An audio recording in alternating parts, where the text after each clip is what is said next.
winter of 1887, Scotland Yard sealed away a case file that would remain classified for over 90 years. The file contained detailed accounts of 7 brutal murders that terrorized London's affluent Belgravia district for 8 months, each victim found with an identical carving on their chest and traces of an unknown substance that left them with frozen expressions of twisted laughter. What made these killings particularly disturbing wasn't just their methodical nature, but the fact that witnesses consistently described hearing genuine, echoing laughter coming from the victims' homes hours after their deaths had been confirmed by the police surgeon. The case was abruptly closed when the lead investigator, Inspector Edmund Harwick, vanished without a trace, leaving behind only a cryptic note that read, "The laughter never stops. It follows you home."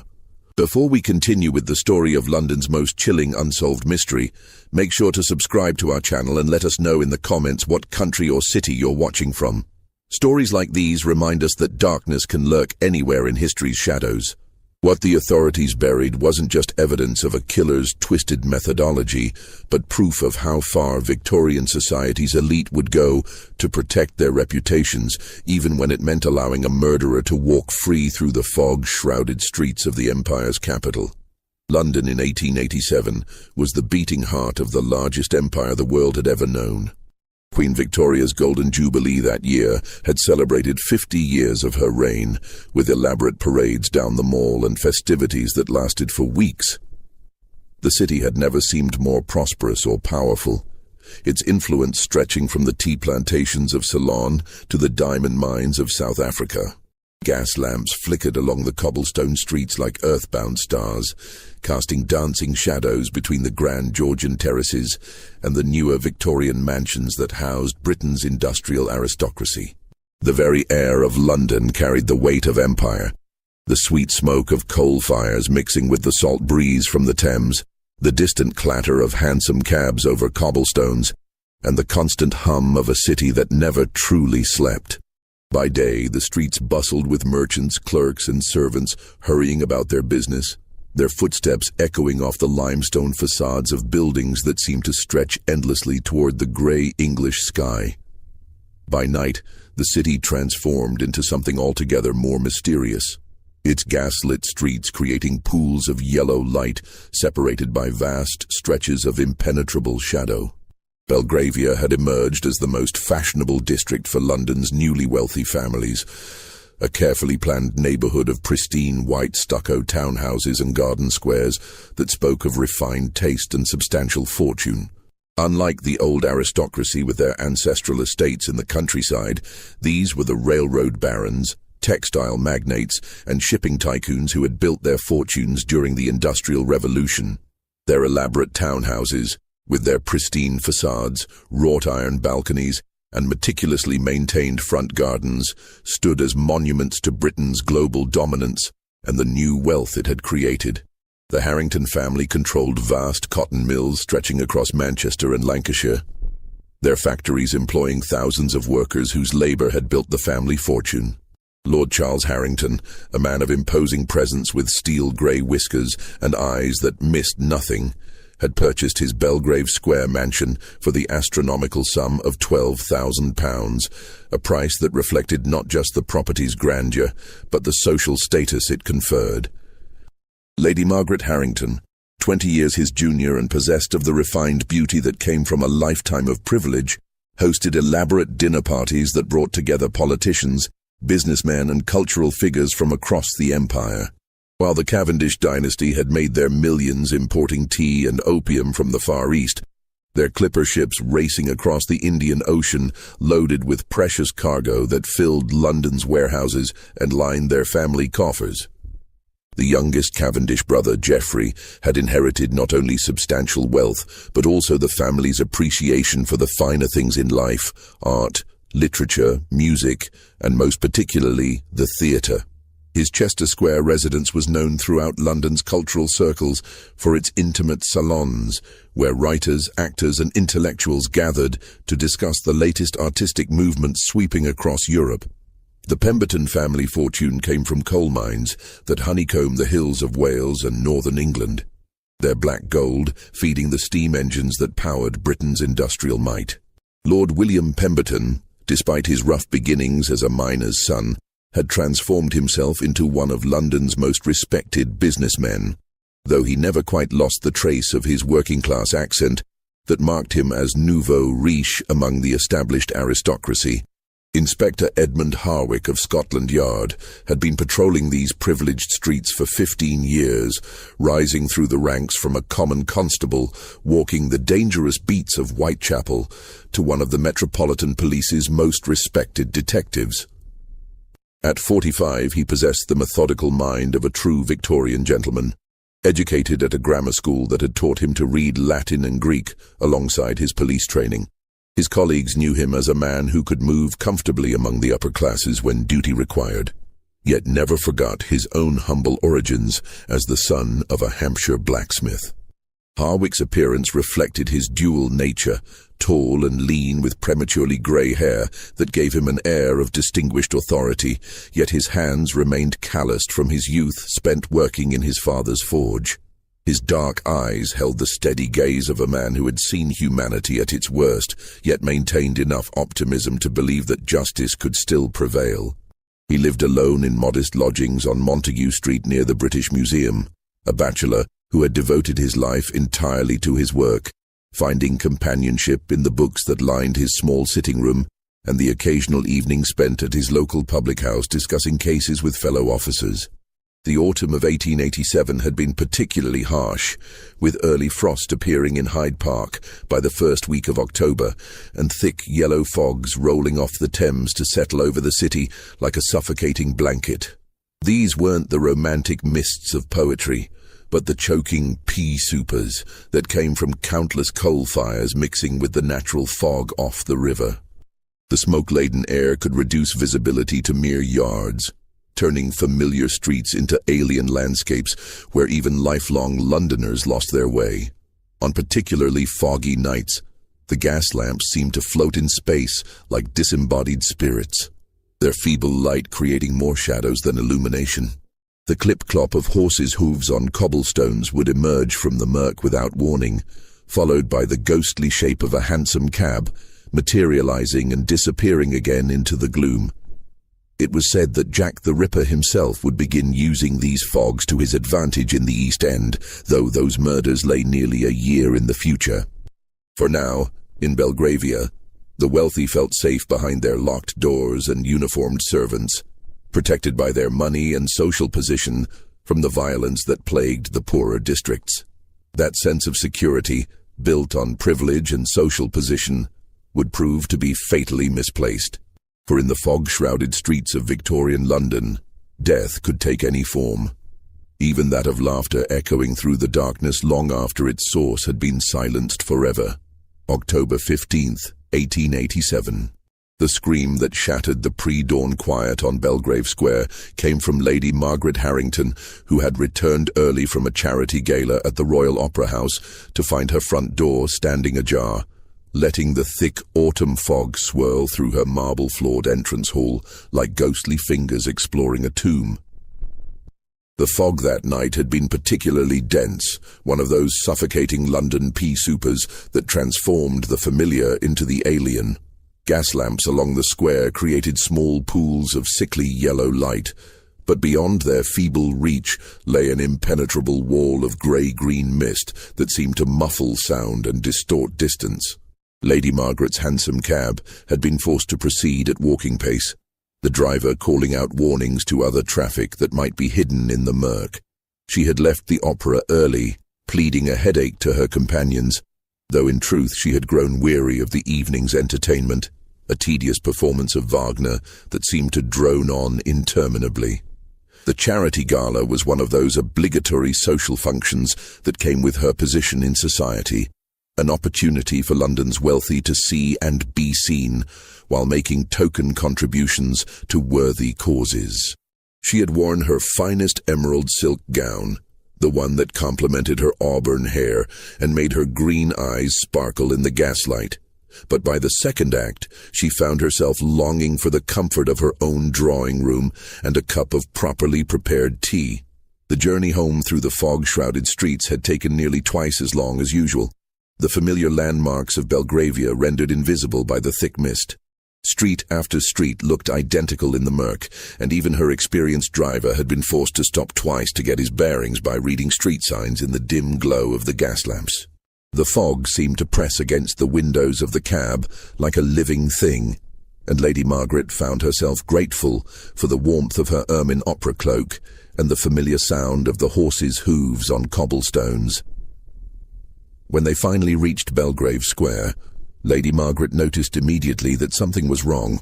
The front door of her townhouse stood slightly open, a rectangle of warm gaslight from the entrance hall spilling out into the fog like a golden invitation. This was unprecedented. Mrs. Eleanor Whitfield, her head housekeeper, was known throughout the household for her rigid adherence to proper security procedures. Never in 23 years of faithful service had she left a door unlocked, let alone standing open to the London night.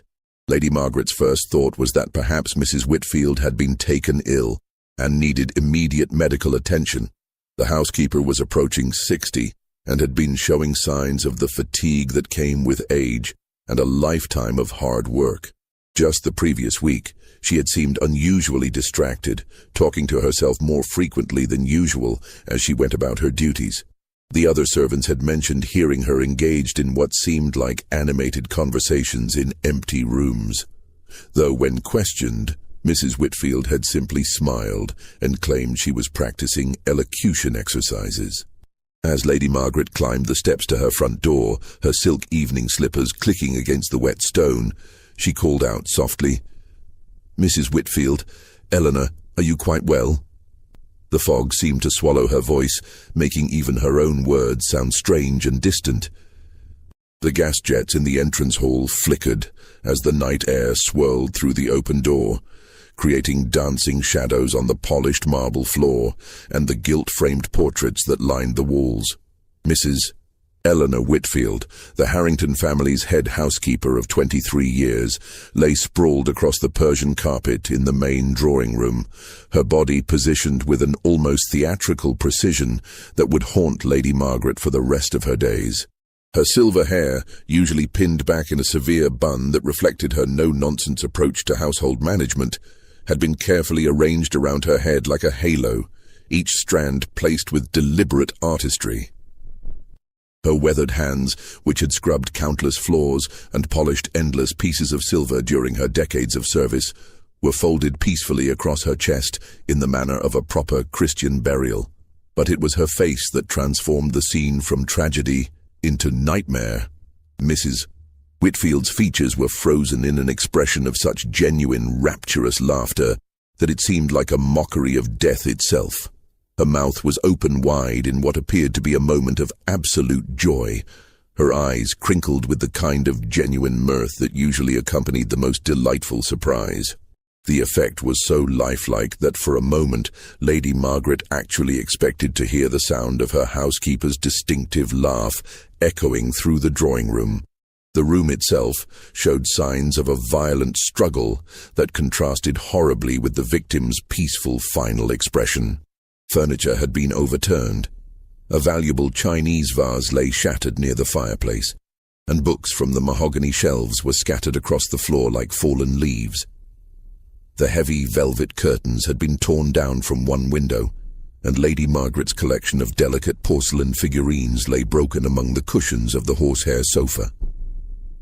Inspector Harwick arrived as the first pale light of dawn began to filter through the fog, accompanied by the familiar sounds of London awakening, the distant call of milk vendors beginning their rounds, the clip-clop of early morning traffic, and the gradual increase in street noise that marked the transition from night to day. The inspector's tall, lean figure cut an imposing silhouette as he emerged from the fog, his dark overcoat and bowler hat making him appear like a character from one of the Gothic novels that had become so popular among London's reading public.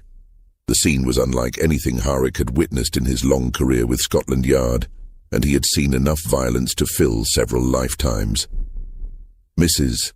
Whitfield's body showed clear evidence of a prolonged and violent struggle. Her fingernails were torn and caked with what appeared to be her attacker's skin and blood. Purple bruises encircled her throat like a necklace of violence, and defensive wounds along her forearms told the story of a woman who had fought desperately for her life. Yet her face displayed that unnaturally perfect expression of joy, as if she had died while witnessing something wonderfully amusing. "Blimey, sir," whispered Constable James Thornberry, Harwick's young assistant, as he knelt beside the corpse with the queasy expression of a man seeing his first truly disturbing crime scene. Thornberry was barely 22, fresh from training at Scotland Yard, and still adjusting to the grim realities of police work in Victorian London. "Look at her expression, Inspector. What manner of madman could do such a thing? It's almost as if she died laughing." Inspector Harwick examined the scene with his characteristic attention to detail, moving through the drawing room like a methodical scientist cataloguing evidence. Every overturned piece of furniture, every scattered book, every broken ornament told part of the story of Mrs. Whitfield's final moments. He noted the positioning of the body, the careful arrangement of her hair, the deliberate folding of her hands, all suggesting that the killer had spent considerable time with the victim after her death, staging the scene for maximum psychological impact. The killer had carved a small but precise symbol into the victim's chest, just below her left collarbone, a theatrical mask that combined both comedy and tragedy in a single disturbing image. The kind of mask used in the grand theatres of the West End, where London's cultural elite gathered to see the latest productions by Shaw, Wilde, and other contemporary playwrights. The wound was shallow and clearly made after death, the edges clean and purposeful rather than frenzied. This was intended as the murderer's calling card rather than a fatal blow, a signature that spoke of planning and deliberation rather than sudden violence. But it was the peculiar, cloying scent that permeated the drawing room that troubled Inspector Harwick most deeply. Not the usual odors of death and decay that he had learned to expect at crime scenes, but something almost medicinal, with a sweet undertone that reminded him of the ether used by surgeons at St. Bartholomew's Hospital. Yet this was more complex and deliberately crafted, with layers of different chemical scents that suggested sophisticated knowledge of pharmacology and chemistry. He had encountered similar chemical odors during a case 3 years earlier involving a disgraced physician who had been conducting illegal experiments with anesthetics on charity patients at Bethlehem Royal Hospital. That case had ended with the doctor's suicide and the destruction of his research, but the memory of those strange, sweet smells had lingered in Harwick's mind like an unwelcome ghost. This was different, though. More sophisticated, more purposeful, suggesting someone with advanced knowledge of chemical compounds and their effects on the human body. Lady Margaret Harrington, still wrapped in her ermine opera cloak and trembling despite the warmth from the coal fire that one of the servants had hastily lit, could provide little useful information about the events leading up to the discovery. "I returned from the Royal Opera House shortly after midnight," she explained in her cultured accent, her voice barely above a whisper as she struggled to maintain the composure expected of a woman of her social standing. "We attended a charity gala.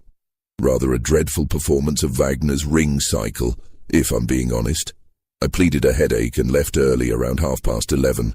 She paused, dabbing at her eyes with a delicate lace handkerchief embroidered with her family's coat of arms. "Eleanor should have been abed hours ago. She was always so proper about keeping to her schedule, retiring each night at precisely 10 o'clock after ensuring that all the doors were locked and the gas jets properly extinguished.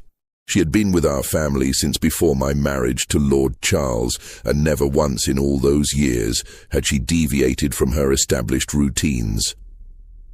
What Lady Margaret couldn't explain, and what would later become one of the most disturbing aspects of the case, was the strange detail that several neighbours would mention to Inspector Harwick in hushed, nervous tones over the following days.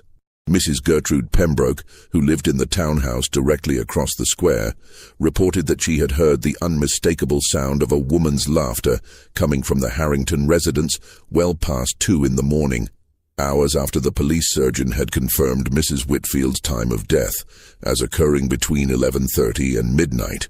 "It was the most peculiar thing, Inspector," Mrs. Pembroke explained when Harwick called upon her the following afternoon.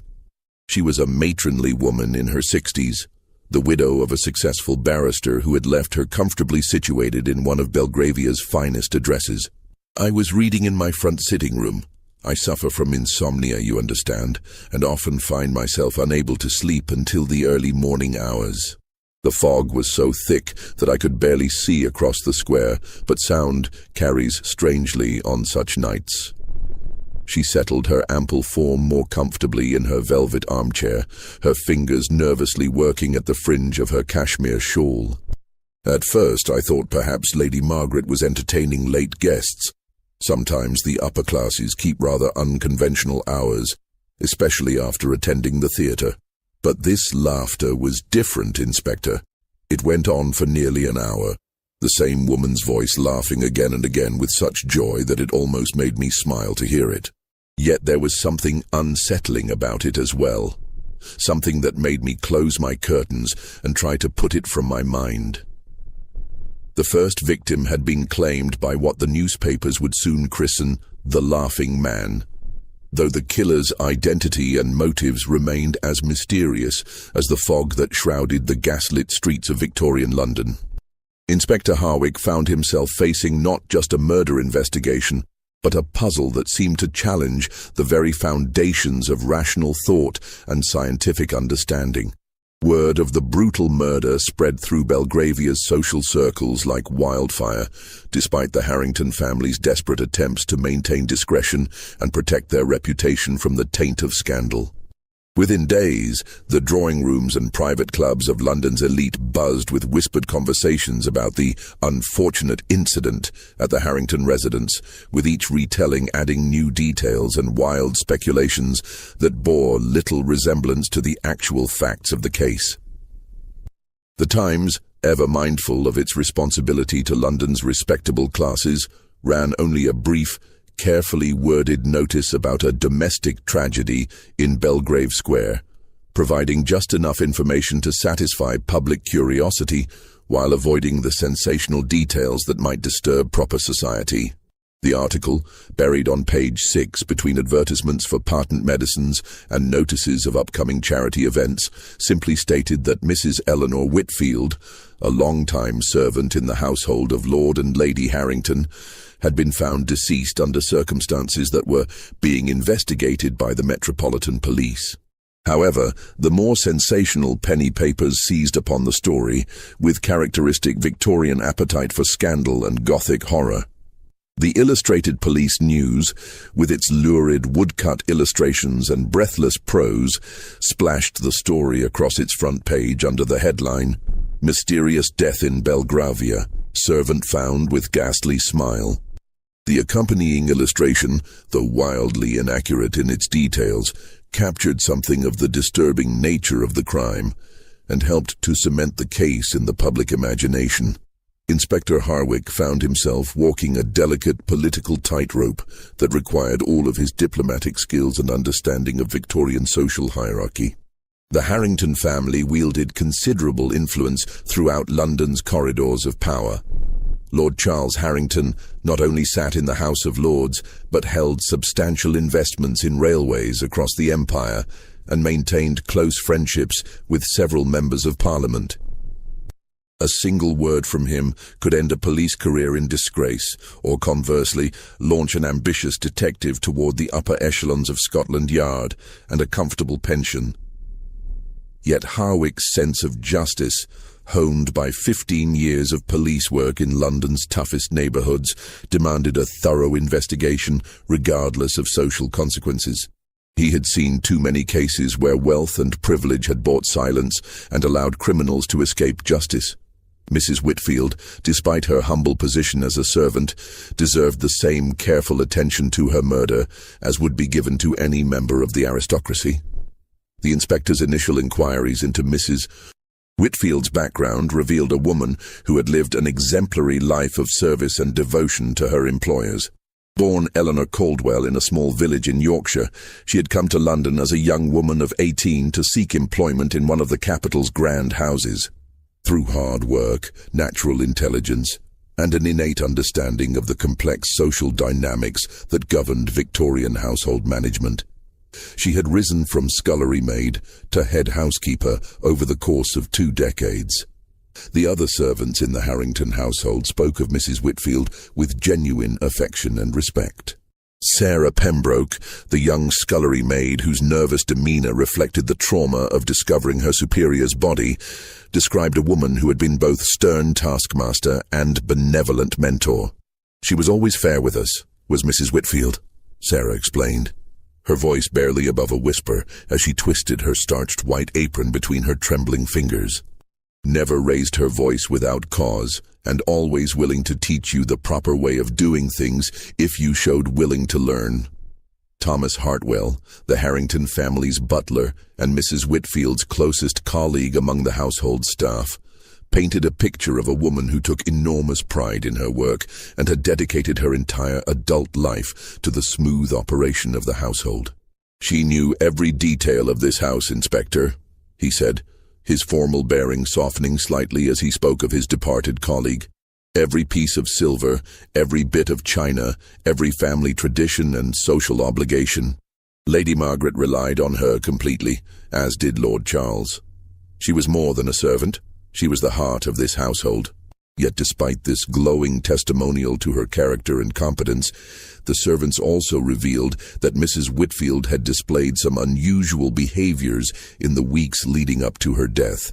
Several mentioned her increasing tendency to engage in what seemed like elaborate conversations with invisible companions as she went about her daily duties. "She was always one for dramatics, was Mrs. Whitfield," explained Sarah Pembroke, her voice gaining confidence as she warmed to her subject. "Sometimes we'd hear her in the pantry or the wine cellar, doing voices like she was putting on a show for someone. Different characters, you see. Sometimes she'd be speaking like a grand lady, all posh and refined, and then she'd switch to a rough working-class accent, then maybe an Irish brogue or a Scottish burr. Made us laugh, it did, hearing her practice all those different ways of speaking." This theatrical connection intrigued Inspector Harwick, particularly given the theatrical mask carved into the victim's chest and the bizarre expression of joy frozen on her face at the moment of death. He began to see a pattern emerging, though its significance remained unclear. Mrs. Whitfield's interest in theatrical performance, her apparent practice of different accents and characters, and the killer's choice of signature all suggested some connection to London's vibrant theatre community. The inspector decided to expand his investigation into London's theatre world, beginning with the grand playhouses of the West End, where London's cultural elite gathered to see the latest productions by celebrated playwrights like Oscar Wilde, George Bernard Shaw, and the emerging generation of realistic dramatists who were challenging Victorian sensibilities with their frank portrayals of social problems. The West End in 1887 was a tight-knit community where gossip travelled quickly among the performers, stage managers, directors and theatre owners who made their living entertaining Victorian society's appetite for dramatic entertainment. The Lyceum Theatre, under the management of the legendary Henry Irving, had become the pinnacle of London theatrical achievement, while newer venues like the Savoy Theatre were experimenting with electric lighting and other technological innovations that promised to revolutionize the theatrical experience. It was during these theatrical inquiries that Inspector Harwick first heard whispers of a mysterious figure who had been frequenting the music halls and legitimate theatres alike. A well-dressed gentleman who always attended performances alone, never spoke to anyone, but was occasionally seen laughing with such intensity during inappropriate moments that other patrons found it deeply disturbing. Several theatre managers reported complaints from audience members about this individual's bizarre reactions to dramatic scenes, particularly those involving death, tragedy, or intense emotional content. "Gave me the shivers, something terrible he did," confided Albert Grimsby, manager of the Lyceum Theatre, as he led Inspector Harwick through the empty theatre on a grey November afternoon. The vast auditorium, stripped of its usual evening glamour, seemed almost ghostly in the pale daylight filtering through the tall windows. This gentleman, and he was obviously a gentleman, mind you, from his clothes and bearing, sat in the same box seat for 3 consecutive nights during our production of Macbeth. Every time someone died on stage, every time Lady Macbeth delivered one of her mad scenes, he'd start laughing. Not chuckling or polite applause, you understand, but proper belly laughs that echoed through the entire theatre. Grimsby paused in his narrative, clearly disturbed by the memory even weeks after the incident. The other patrons began to complain, said it was ruining their enjoyment of the performance. Mr. Irving himself noticed from the stage and was quite put out by the disruption. We finally had to ask the gentleman not to return, though he took the request with remarkable good humor, said he understood completely and complimented us on our authentic portrayal of mortality's absurdity. Those were his exact words, Inspector. Not the sort of thing you'd expect to hear from a typical theatre patron. Yet when Harwick pressed the various theatre managers and employees for detailed descriptions of this mysterious figure, the accounts varied significantly and often contradicted each other in ways that suggested either multiple individuals or someone with a remarkable talent for altering his appearance. Some remembered a tall man with dark hair and a prominent moustache, reminiscent of the fashionable style favored by military officers, while others recalled someone shorter and clean-shaven, with the pale complexion of a scholar or professional man. The only consistent details across all the accounts were that the mysterious patron always wore expensive evening clothes that marked him as a member of the upper classes, seemed to possess intimate knowledge of each performance, as if he had attended rehearsals or studied the scripts in advance, and displayed that disturbing tendency to laugh at moments when any normal person would feel sadness, fear, or dramatic tension. 3 weeks after Mrs. Whitfield's murder, as London's fog grew thicker with the approaching winter and the gas lamps seemed to burn with increasing desperation against the encroaching darkness, the killer struck again. This time, the victim was Mr. Geoffrey Cavendish, the younger brother of the tea-importing dynasty, found dead in his private study in Chester Square under circumstances that were both similar to and distinctly different from the first murder. The discovery was made by Mr. Cavendish's manservant, a nervous young man named William Hartley, who had been in the gentleman's employ for less than 6 months. Hartley had arrived at the usual hour of 7 in the morning to light the fires and prepare his master's breakfast, only to find the study door locked from the inside and no response to his increasingly frantic knocking. When the door was finally forced open by a locksmith summoned by the household's cook, the scene that greeted them was one that would be seared into their memories forever. Mr. Geoffrey Cavendish sat upright in his favorite leather armchair, a massive piece of furniture positioned beside the fireplace where he customarily spent his evenings reading and correspondence. He was dressed in his burgundy velvet smoking jacket and appeared at first glance to be merely sleeping, his head tilted back against the chair's high back and his hands resting comfortably on the armrests. But like Mrs. Whitfield before him, his face was frozen in that same expression of ecstatic, rapturous laughter that seemed to mock the very concept of death itself. The study itself told a different story than the first crime scene. Where Mrs. Whitfield's death had occurred during a violent struggle that left the Harrington drawing room in shambles, Mr. Cavendish appeared to have died peacefully, almost as if he had simply succumbed to an overwhelming fit of mirth while reading. The room remained perfectly ordered, with not a single book out of place on the mahogany shelves that lined the walls from floor to ceiling. A leather-bound volume lay open in the dead man's lap, a collection of comedic plays by the contemporary playwright Oscar Wilde, open to a page containing dialogue from The Importance of Being Earnest. The irony was not lost on Inspector Harwick, who noted that the open page contained Lady Bracknell's famous line about the importance of maintaining proper composure in the face of life's trials and tribulations. But the most disturbing detail, one that would haunt Inspector Harwick for months to come, was revealed by the other residents of Chester Square, who had been awakened during the night by sounds coming from the Cavendish residence. Mrs. Adelaide Pemberton, an elderly widow who lived in the adjoining townhouse, reported hearing laughter echoing through the walls well past 3 in the morning, hours after the police surgeon would later determine that Mr. Cavendish had died sometime between 10 and 11 o'clock the previous evening. "It was the strangest thing, Inspector," Mrs. Pemberton explained when Harwick interviewed her the following day. She was a dignified woman in her 70s, the relict of a successful shipping merchant who had left her well provided for in one of London's most prestigious addresses. "The walls between our houses are quite thick. They were built to ensure privacy for families of quality. Yet I could hear this gentleman's laughter as clearly as if he was sitting in my own drawing room." She paused to pour tea from an elaborate silver service, her hands trembling slightly with age or nervousness. "What troubled me most was the duration of it, Inspector. It wasn't the brief amusement one might experience while reading a particularly witty passage. This laughter continued for hours, sometimes stopping for a few minutes only to resume with even greater intensity. I finally took a sleeping powder around 4 in the morning, but even then I could hear it echoing through my dreams." Inspector Harwick's investigation into Geoffrey Cavendish's background revealed a man who moved in entirely different circles from Mrs. Whitfield, making the connection between the victims even more puzzling. Cavendish was a gentleman of independent means, educated at Cambridge University, where he had studied classics and literature, before inheriting a substantial fortune from his family's tea importing business.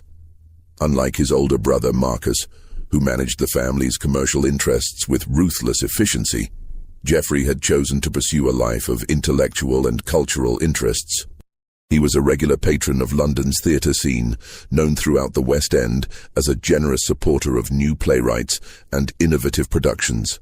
His Chester Square residence was famous throughout London's cultural circles for its intimate salons where writers, actors, critics, and intellectuals gathered twice weekly to discuss the latest artistic movements sweeping across Europe. Oscar Wilde himself had been a frequent guest, as had George Bernard Shaw, the controversial Irish playwright whose realistic dramas were challenging Victorian sensibilities with their frank portrayals of social problems. Cavendish had never married, preferring to dedicate his life to the pursuit of knowledge and aesthetic experience.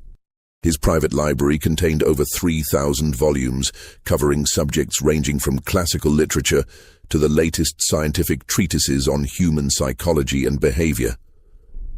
He was known among his circle for his particular interest in the emerging field of psychology, especially theories about the relationship between mental states and physical expression.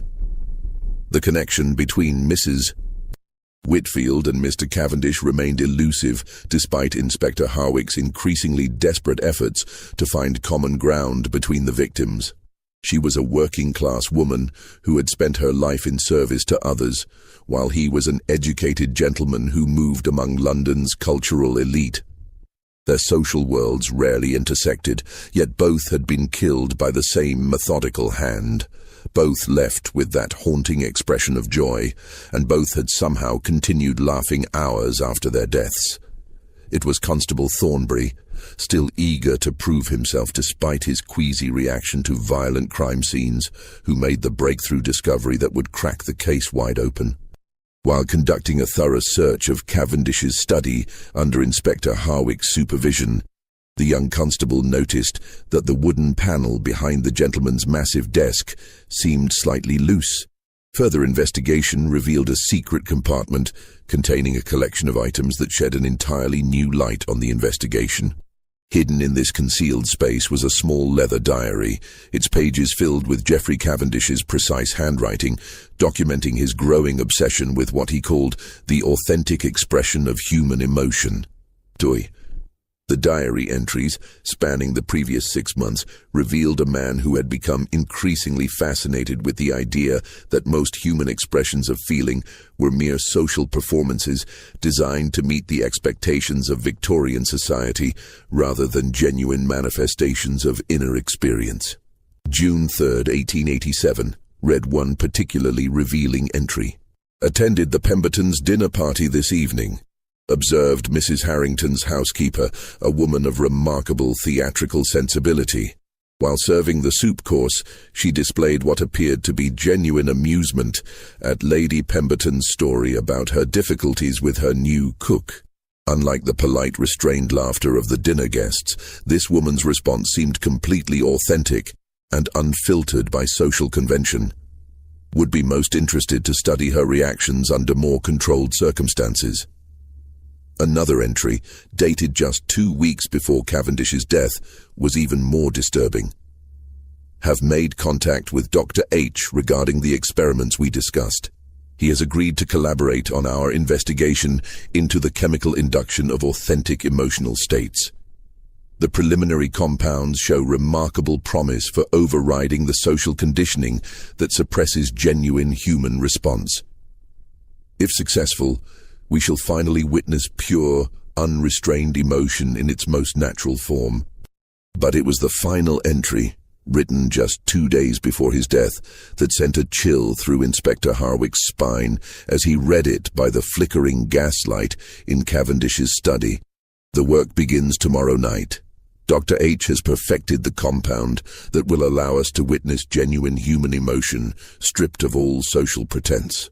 I have volunteered to be the first subject, confident that my scientific curiosity will overcome any temporary discomfort. If successful, we shall finally understand what lies beneath the masks we all wear in polite society.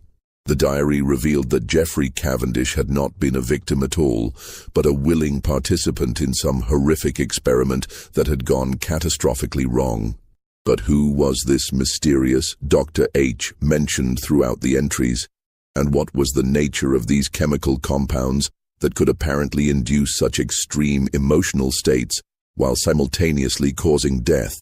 Inspector Hartwell's mind raced as he considered the implications. If Cavendish had been a willing subject, then Mrs. Whitfield's murder took on an entirely different character. Perhaps she had not been a random victim either, but somehow connected to these experiments in ways that were not yet apparent.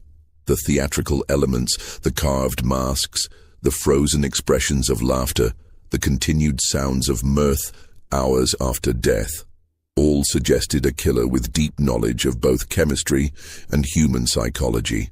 Hidden beneath the diary, Constable Thornbury discovered a collection of correspondence that provided additional clues to the mystery. Letters written in an educated hand and signed only with the initial H discussed complex chemical formulas and theories about the relationship between consciousness and emotional expression. One letter, dated 3 months earlier, was particularly revealing. "My dear Cavendish," it read, "your observations about the artificial nature of social emotion confirm my own research into the chemical basis of human feeling. I believe we are on the verge of a breakthrough that will revolutionize our understanding of consciousness itself. The compounds I have developed can bypass the social conditioning that suppresses authentic response, allowing us to observe pure emotion in its natural state. However, I must caution you that the effects are not yet fully understood, and the dosage requires precise calculation to avoid unintended consequences." As Inspector Hartwell read through the correspondence, he began to piece together a picture of systematic experimentation that went far beyond simple murder. Someone with advanced knowledge of chemistry and psychology had been conducting research into the manipulation of human emotion, using London's unsuspecting population as test subjects. The theatrical elements weren't random signatures, but carefully chosen symbols representing the artificial nature of social performance versus authentic emotional expression. Just when we thought we'd seen it all, the horror in London's most fashionable district intensifies. If this story is giving you chills, share this video with a friend who loves dark mysteries, hit that like button to support our content, and don't forget to subscribe to never miss stories like this. Let's discover together what happens next in this twisted tale of Victorian London. Inspector Hartwell realized with growing horror that he was no longer investigating random murders, but systematic human experimentation conducted by someone with sophisticated knowledge of chemistry and psychology. The revelation transformed his entire approach to the case, shifting from hunting a conventional killer to pursuing what amounted to a mad scientist using London's population as laboratory subjects. The inspector's inquiries into Geoffrey Cavendish's intellectual circle led him deep into the shadowy world of Victorian pseudoscience and experimental medicine. London, in 1887, was a hotbed of scientific innovation and speculation, where legitimate research often blurred with quackery, and where ambitious men pushed the boundaries of ethical experimentation in pursuit of fame and discovery. Cavendish had been a member of several intellectual societies that met regularly in the private rooms of gentlemen's clubs throughout London. The Athenaeum Club, with its imposing neoclassical facade overlooking Pall Mall, served as headquarters for the Royal Geographic Society and attracted the most distinguished men of science and letters in the empire. But it was the smaller, more specialized groups that caught Inspector Hartwell's attention. Organizations like the Society for Psychical Research and the London Anthropological Institute, where the latest theories about human consciousness and behavior were debated with passionate intensity. Among the regular attendees at these gatherings was Dr. Sebastian Hartwell, a former physician who had been stripped of his medical license 3 years earlier following accusations of conducting unauthorized experiments on patients at Bethlehem Royal Hospital. The infamous Bedlam Asylum, where London's mentally ill were confined under conditions that would have shocked even the callous sensibilities of Victorian society. Dr. Hartwell's fall from grace had been spectacular and well documented in the medical journals of the day. Once considered one of London's most promising young physicians, with a practice in fashionable Harley Street and a reputation for innovative treatments of nervous disorders, he had gradually become obsessed with the physical manifestations of mental states. His research had focused particularly on the facial expressions that accompanied extreme emotions, and he had developed increasingly controversial theories about the possibility of chemically inducing specific psychological states. Hartwell was brilliant, I'll give him that, explained Professor Marcus Rothwell of University College London when Inspector Hartwell tracked him down to his cluttered office overlooking Gower Street. Rothwell was himself a respected researcher in the emerging field of experimental psychology and had known Hartwell during their student days at Edinburgh University. But he was utterly without moral constraints when it came to his research. He believed that true scientific progress required experimentation that pushed beyond the boundaries of conventional ethics. The professor paused to clean his spectacles, his scholarly demeanor troubled by memories of his former colleagues' descent into scientific obsession. Hartwell spoke often of developing chemical compounds that could induce specific emotional states while keeping the subject conscious and aware. He was particularly interested in the expression of joy and laughter, believing that genuine happiness was the most difficult emotion to produce artificially. His goal was to create what he called pure emotional experience, stripped of all social conditioning and conscious control. When Inspector Hartwell attempted to locate Dr. Hartwell, he discovered that the man had vanished from his modest lodgings in Bloomsbury several weeks earlier, leaving behind only a collection of disturbing notebooks filled with detailed anatomical drawings of facial muscles and chemical formulas that seemed designed to affect the human nervous system.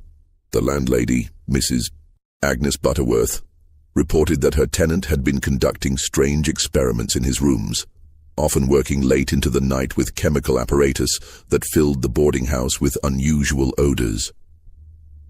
Strange gentleman he was, Mrs. Butterworth explained, as she led Inspector Hartwell through the empty rooms that had served as Dr. Hartwell's laboratory and living quarters.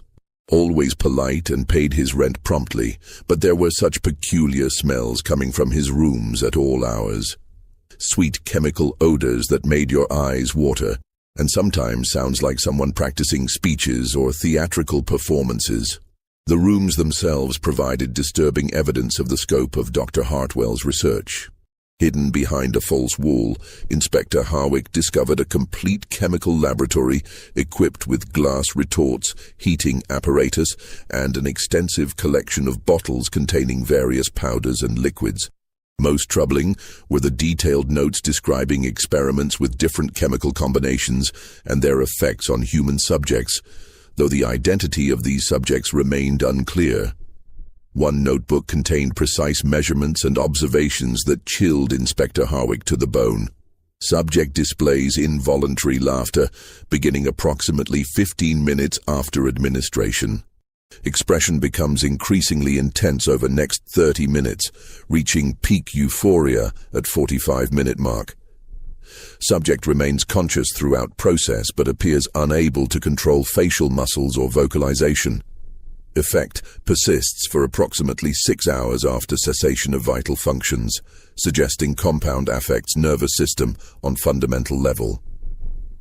The inspector's sense of urgency intensified when he learned that several more members of Belgravia's elite had reported disturbing incidents in recent days. Lady Victoria Pemberton, the widow who lived near the Cavendish residence, had discovered clear evidence that someone had been in her house during her absence the previous week.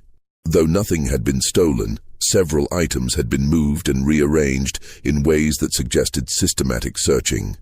It was the most unsettling thing, Inspector, Lady Pemberton explained as she served tea in her elegant morning room overlooking Chester Square. I returned from visiting my sister in Brighton to find that someone had been through my private papers. Nothing was missing, you understand, but my desk had been searched and my personal correspondence had been read. Most disturbing of all, several books from my library were missing, all volumes dealing with theatrical performance and the expression of emotion.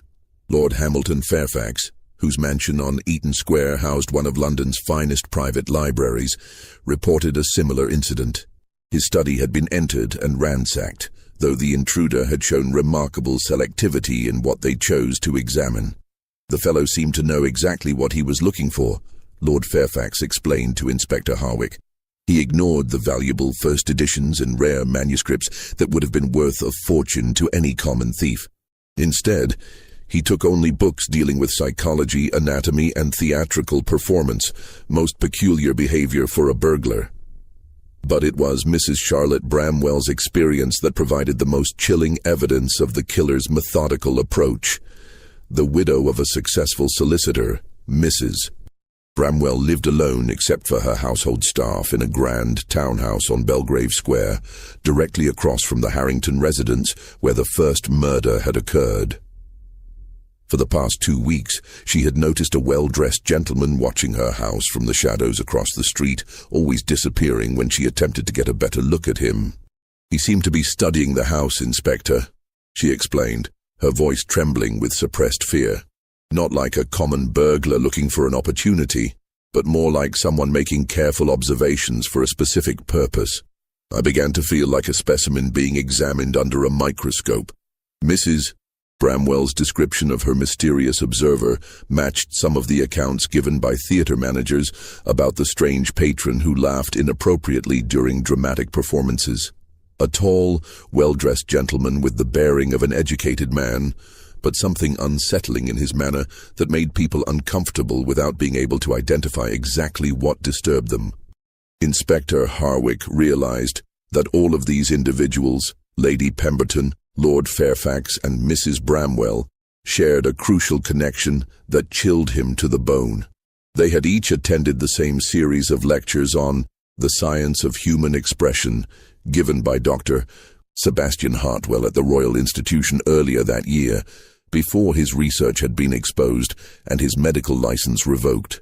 The pattern became even more ominous when Hartwell discovered that both Mrs. Whitfield and Geoffrey Cavendish had also attended those same lectures. Mrs. Whitfield, despite her position as a servant, had somehow gained access to the scientific presentations, while Cavendish had been a regular attendee who often engaged the lecturer in detailed discussions after each session. The lectures had been advertised as an exploration of the latest scientific understanding of human emotion and its physical manifestations, drawing audiences from London's intellectual and cultural elite. Dr. Hartwell had used the platform to present his theories about authentic versus artificial emotional expression, arguing that most human feelings were mere social performances rather than genuine psychological states. According to newspaper accounts of the lectures, Dr. Hartwell had been particularly persuasive in his argument that true scientific understanding of human nature required the study of emotion in its pure, unfiltered form. He had suggested that chemical compounds might be developed to bypass social conditioning and reveal the authentic emotional responses that lay buried beneath the veneer of civilized behavior. What none of the audience members had realized was that Dr. Hartwell was not merely presenting theoretical possibilities, but outlining a program of human experimentation that he intended to conduct, using members of the audience as unwitting subjects. The killer wasn't choosing victims randomly. He was working methodically through a list of people who had shown interest in his disturbing theories about the manipulation of human emotion. As winter deepened and the London fogs grew thicker, transforming the gaslit streets into a maze of shadows and uncertainty, Inspector Harwick found himself racing against time to protect potential victims while hunting a killer who understood human psychology in ways that defied conventional police methods. The case had evolved far beyond simple murder investigation. It had become a desperate attempt to stop systematic human experimentation conducted by someone who viewed his fellow human beings as nothing more than laboratory specimens. The inspector's investigation revealed that Dr. Hartwell had been preparing for his experiments for months, carefully selecting subjects who had demonstrated interest in his theories and systematically gathering information about their habits, schedules, and vulnerabilities.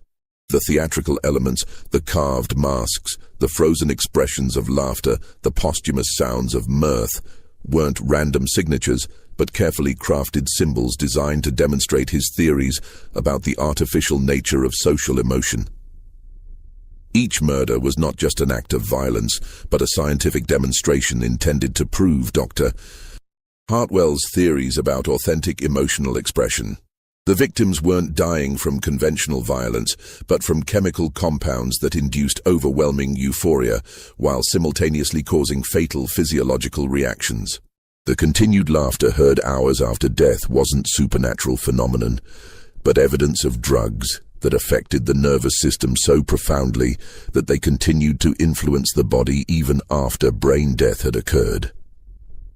Inspector Harwick realized that he was facing an opponent who combined the ruthless methodology of a scientist with the twisted psychology of a serial killer. Dr. Hartwell wasn't simply murdering people, he was conducting systematic research into the nature of human consciousness, using murder as his experimental method and London's elite as his unwilling laboratory subjects. The breakthrough that would finally lead Inspector Harwick to his quarry came from an unexpected source, a young medical student named Thomas Whitmore who had attended Dr. Hartwell's lectures and become increasingly concerned about the direction of the former physician's research. Whitmore had initially been fascinated by Hartwell's theories about emotional authenticity and had even volunteered to assist with what he believed would be harmless psychological experiments. "I thought we were engaged in legitimate scientific research," Whitmore explained when he finally worked up the courage to contact Scotland Yard after reading about the Cavendish murder in the morning papers. Dr. Hartwell spoke eloquently about advancing our understanding of human consciousness, and I was honored to be invited to participate in his work. But as the experiments progressed, I began to realize that we were crossing ethical boundaries that no responsible scientist should transgress. The young man's account revealed the full scope of Dr. Hartwell's operation.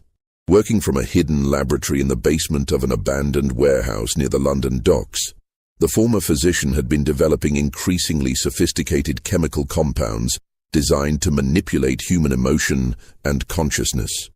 His ultimate goal was to create what he called pure emotional experience, states of feeling so intense and authentic that they transcended the social conditioning that governed normal human behavior.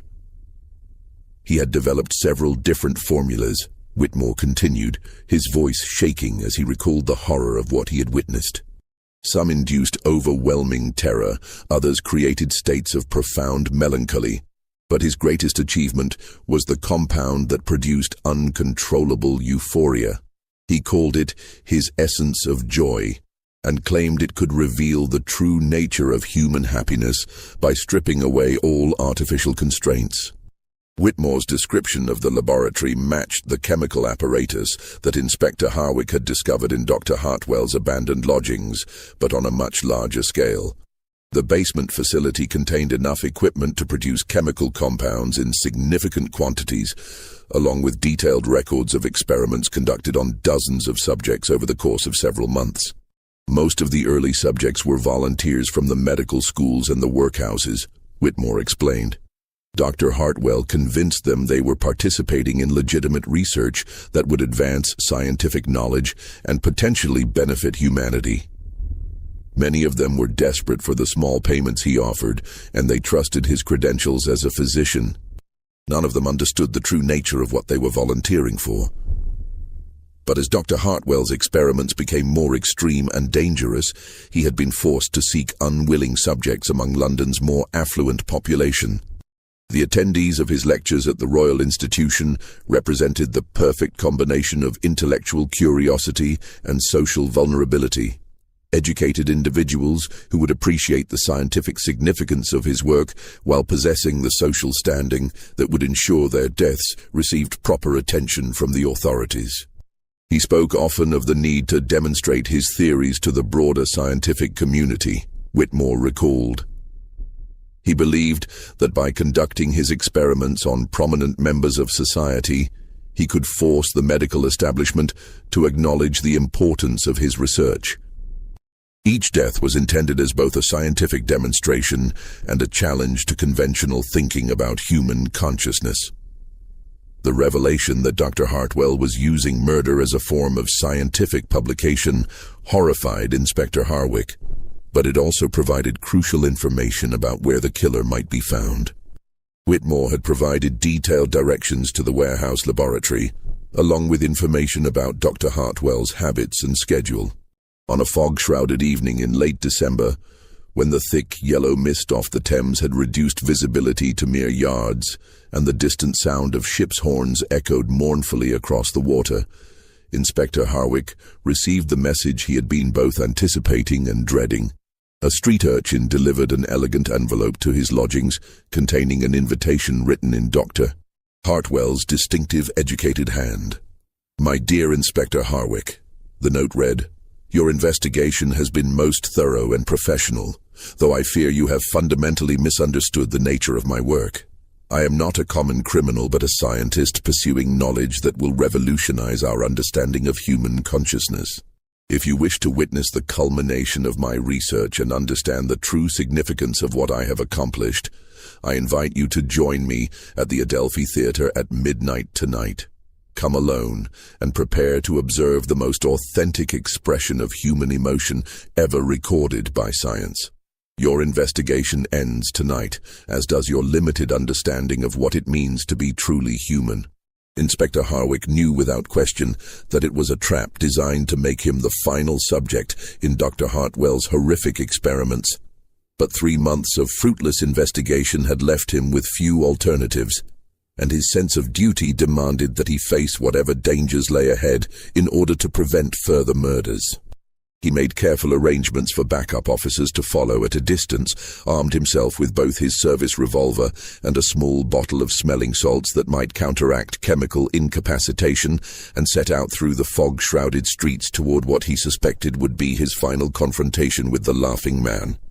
The Adelphi Theatre stood dark and empty on the Strand, its grand neoclassical facade casting eerie shadows in the weak gaslight that struggled to penetrate the thick fog. The stage door had been left unlocked, and Inspector Harwick found himself walking through empty corridors lined with theatrical posters advertising productions that had entertained London audiences for decades. The building seemed to echo with the ghostly memories of thousands of past performances, the very air thick with the accumulated emotions of countless actors and spectators. As he made his way toward the main auditorium, Inspector Harwick could hear voices coming from the stage. Not the single voice he had expected, but what sounded like a conversation between multiple individuals. The revelation that Dr. Hartwell was not alone sent a chill through the inspector's spine as he realized that the scope of the conspiracy might be far larger than he had imagined. He found them illuminated on the stage by a single calcium light that cast harsh shadows across the ornate proscenium arch. Dr. Sebastian Hartwell standing center stage like a lecturer addressing an invisible audience, and beside him, very much alive despite the official reports of his death, Geoffrey Cavendish. The younger Cavendish brother had not been murdered at all, but had been a willing collaborator in Dr. Hartwell's experiments from the very beginning. "Inspector Harwick?" Dr. Hartwell called out, his voice carrying easily through the empty theater, with the trained projection of a man accustomed to addressing large audiences. "How extraordinarily punctual of you to join our final performance. Please, do take a seat in the front row. You'll want to observe the proceedings closely, as they represent the culmination of years of scientific research into the nature of authentic human emotion. The truth, when it finally emerged in Dr. Hartwell's lengthy explanation, was more disturbing than Inspector Harwick had dared imagine. The former physician and Geoffrey Cavendish had been collaborating for over 2 years on a comprehensive program of human experimentation designed to create and study genuine emotional states under laboratory conditions. What had begun as theoretical discussions about the artificial nature of social emotion had gradually evolved into systematic murder disguised as scientific research. "The beauty of our methodology, Inspector, lies in its precision and elegance," explained Cavendish, with the chilling academic detachment of a university lecturer discussing a particularly interesting specimen. "We have succeeded in developing chemical compounds that can induce any desired emotional state while maintaining the subject's complete consciousness and awareness. Mrs. Whitfield died experiencing pure, unfiltered joy. Not the polite happiness expected in social situations, but authentic euphoria divorced from any external circumstances." Dr. Hartwell stepped forward to the edge of the stage, his movements precise and calculated like a surgeon preparing for a delicate operation. "Each subject has provided invaluable data about the physiological manifestations of extreme emotion. We have mapped the exact facial muscle contractions that accompany genuine terror, authentic sorrow, and, our greatest achievement, pure joy, unconstrained by social conditioning. The continued vocalizations heard after clinical death represent evidence that our compounds affect consciousness at levels far deeper than previously thought possible." The theatrical mask carved into each victim's chest, Inspector Harwick now understood, represented Dr. Hartwell's belief that all normal human emotion was mere performance, a social mask worn to meet the expectations of civilized society. Only through his chemical interventions could authentic feeling be revealed, stripped of the artificial constraints that governed proper Victorian behavior. "But you have made one crucial error in your investigation, Inspector," Dr. Hartwell continued, his voice taking on the tone of a professor correcting a promising but misguided student. "You have assumed that we selected our subjects randomly from my lecture attendees, when in fact, each death has been carefully orchestrated to create the perfect conditions for our ultimate experiment, the induction of authentic terror in someone who believes himself to be in control of the situation." The full horror of the trap became clear as Dr. Hartwell revealed that Inspector Harwick had not stumbled upon the killer's lair through clever detective work, but had been systematically manipulated into becoming the final test subject in their series of experiments. Every clue discovered, every witness statement recorded, every piece of evidence uncovered had been carefully planted to lead him to this moment in this place. "Your colleagues at Scotland Yard have been intercepted by our associates and will not be coming to your assistance," Geoffrey Cavendish added with casual cruelty. "We required a subject of exceptional intelligence and emotional control for our final demonstration, and your reputation for methodical investigation made you the perfect candidate. Your final moments will provide invaluable data about the physiological manifestations of extreme fear in a trained professional accustomed to dangerous situations." Dr. Hartwell raised a small glass vial containing a clear liquid that seemed to glow with its own internal light in the harsh calcium illumination. This compound represents the culmination of our research, Inspector. Unlike the euphoria-inducing chemical we used on our previous subjects, this formulation will allow you to experience pure, undiluted terror while remaining completely conscious and aware of every sensation. Your death will provide the final piece of data needed to complete our understanding of authentic human emotion. But Inspector Harwick had survived 15 years of police work in London's most dangerous neighbourhoods by never underestimating his opponents and always maintaining multiple escape plans. As Doctor, Hartwell descended from the stage with Geoffrey Cavendish close behind. The inspector feigned compliance and resignation while secretly preparing for a desperate gambit that represented his only hope of survival. Hidden in his waistcoat pocket was a small mirror that he routinely carried for signaling purposes during surveillance operations. As Doctor, Hartwell approached with the vial of chemical compound. Inspector Harwick suddenly pulled out the mirror and used it to redirect the beam of the calcium light directly into both men's eyes, temporarily blinding them and disrupting their carefully planned assault. The struggle that followed was brief but vicious, fought out on the stage of the Adelphi Theatre, with the empty seats of the auditorium serving as silent witnesses to a battle between scientific madness and justice. Geoffrey Cavendish, despite his gentleman's education and social refinement, proved to be no match for a seasoned police officer trained in close combat. Dr. Hartwell, temporarily blinded and disoriented by the redirected light, stumbled backward toward the orchestra pit while trying to maintain his grip on the vial of chemical compound. In the end, it was Dr. Hartwell's own scientific precision that proved to be his downfall. As he fell into the orchestra pit, the glass vial shattered against the wooden flooring, releasing its contents into the air, where both he and the unconscious Geoffrey Cavendish inhaled the concentrated vapors of the terror-inducing compound that had been intended for Inspector Harwick. The arrest of Dr. Sebastian Hartwell and Geoffrey Cavendish, along with the subsequent investigation into their network of accomplices and victims, sent shockwaves through Victorian London's scientific, medical and social communities that would reverberate for decades to come. The trial, held at the Old Bailey in the spring of 1888, became one of the most sensational legal proceedings of the era, revealing the full scope of their collaborative experiments and the systematic way they had manipulated both victims and investigators in pursuit of their twisted understanding of human consciousness. The courtroom proceedings, presided over by Mr. Justice Hawkins and attended by representatives from every major London newspaper, laid bare the horrifying details of what would become known as the Laughing Man murders. Dr. Hartwell's chemical compounds were found to be far more sophisticated than anyone had initially suspected, representing a level of pharmacological knowledge that was decades ahead of contemporary medical understanding. Working with equipment stolen or purchased from various London hospitals, universities and chemical supply companies, Dr. Hartwell had created what modern science would recognize as early psychoactive drugs capable of inducing specific emotional states while simultaneously affecting motor control and cognitive function.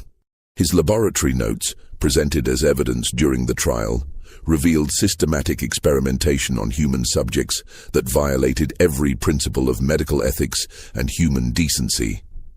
The prosecution, led by Sir Charles Russell, painted a picture of two educated men who had used their intelligence and social position to conduct systematic murder under the guise of scientific research. These defendants, Sir Charles argued in his opening statement, represent the most dangerous type of criminal, those who cloak their evil intentions in the respectable language of scientific inquiry and intellectual progress. Geoffrey Cavendish's role in the conspiracy proved to be equally crucial and far more extensive than initially suspected. His social position and financial resources had provided the infrastructure necessary for Dr. Hartwell's experiments, while his connections throughout London's cultural and intellectual circles had enabled them to identify and select suitable victims. His faked death, had been accomplished through a sophisticated combination of chemical manipulation and theatrical performance that had fooled even experienced police surgeons. The trial revealed that the two men had been collaborating for nearly 3 years, beginning with theoretical discussions about the nature of human emotion and gradually evolving into systematic experimentation on human subjects. Their early victims had been drawn from London's most vulnerable populations: medical students desperate for money, workhouse residents with no family connections, and street people whose disappearances would attract no official attention. As their experiments became more sophisticated and their confidence grew, they had begun targeting members of London's upper classes who had attended Dr. Hartwell's lectures on human emotion. These victims represented both intellectual challenges and public demonstrations of their theories, designed to force the broader scientific community to acknowledge the significance of their research. The chemical compounds developed by Dr. Hartwell were studied extensively by government chemists and medical researchers, though the full results of these investigations were classified and sealed away in government archives. Some historians suggest that this early research into psychoactive substances influenced later military and intelligence applications during the Boer War and beyond, though official records regarding such uses remain classified to this day. Dr. Hartwell himself suffered irreparable damage from exposure to his own terror-inducing compound during the final confrontation at the Adelphi Theatre. The concentrated vapors that he had inhaled caused permanent psychological trauma that left him in a state of constant, overwhelming fear that no medical treatment could alleviate. During his trial, he was often unable to testify coherently, frequently breaking into uncontrollable fits of terror that required him to be removed from the courtroom. Geoffrey Cavendish suffered similar exposure to the chemical compound, but seemed to recover more completely, though he displayed periodic episodes of panic and anxiety that suggested lasting psychological damage. His testimony during the trial provided crucial details about the scope and methodology of their experiments, though he showed no apparent remorse for the suffering they had caused. The case represented a turning point in criminal investigation methods, demonstrating the need for police officers to understand not just traditional criminal motivations, but also the potential for scientific knowledge to be perverted for evil purposes. Inspector Hartwell's methodical approach and willingness to pursue leads into London's intellectual community became a model for future investigations involving educated criminals who used their knowledge and social position to commit sophisticated crimes. Inspector Hartwell himself was promoted to Chief Inspector following the successful resolution of the case, though the experience left lasting effects on his personal and professional life. He became one of Scotland Yard's leading experts on cases involving scientific or medical elements, consulted regularly by other police forces throughout the Empire when they encountered crimes that seemed to involve specialized knowledge. The inspector never forgot the lesson learned during his confrontation with Dr. Hartwell, that the greatest monsters often wore the faces of educated, respectable citizens who justified their actions through appeals to scientific progress and intellectual advancement. His subsequent cases frequently involved professionals who had used their specialized knowledge to commit crimes that would have been impossible for ordinary criminals to conceive or execute. The Adelphi Theatre, where the final confrontation had taken place, underwent extensive renovation following the case. Workers discovered hidden chambers beneath the stage, where Dr. Hartwell had stored chemical equipment and conducted preliminary experiments. Among the items found were detailed notes documenting each murder, plans for future victims who were never claimed, and correspondence with associates in other cities who had apparently been conducting similar experiments. Most disturbing of all was the discovery of a comprehensive list containing the names of over 50 prominent Londoners who had been selected as potential subjects for future experiments. The list included members of parliament, judges, university professors, successful businessmen, and cultural figures whose deaths would have sent shockwaves through British society. Only Inspector Hartwell's successful intervention had prevented what could have become a systematic campaign of terror against London's intellectual and social elite. The warehouse laboratory near the London docks was found to contain evidence of experiments conducted on dozens of victims whose identities were never fully established. Human remains discovered in acid baths and chemical storage tanks suggested that Dr. Hartwell and his associates had been conducting their research for far longer than anyone had initially suspected, with some evidence pointing to experimental activities dating back nearly 5 years. The full extent of their network of accomplices was never completely uncovered, despite extensive investigations by Scotland Yard and other government agencies. Several individuals connected to the case disappeared before they could be arrested, suggesting that the conspiracy had ramifications that extended far beyond London and possibly into other countries where similar experimental programs might have been established. Dr.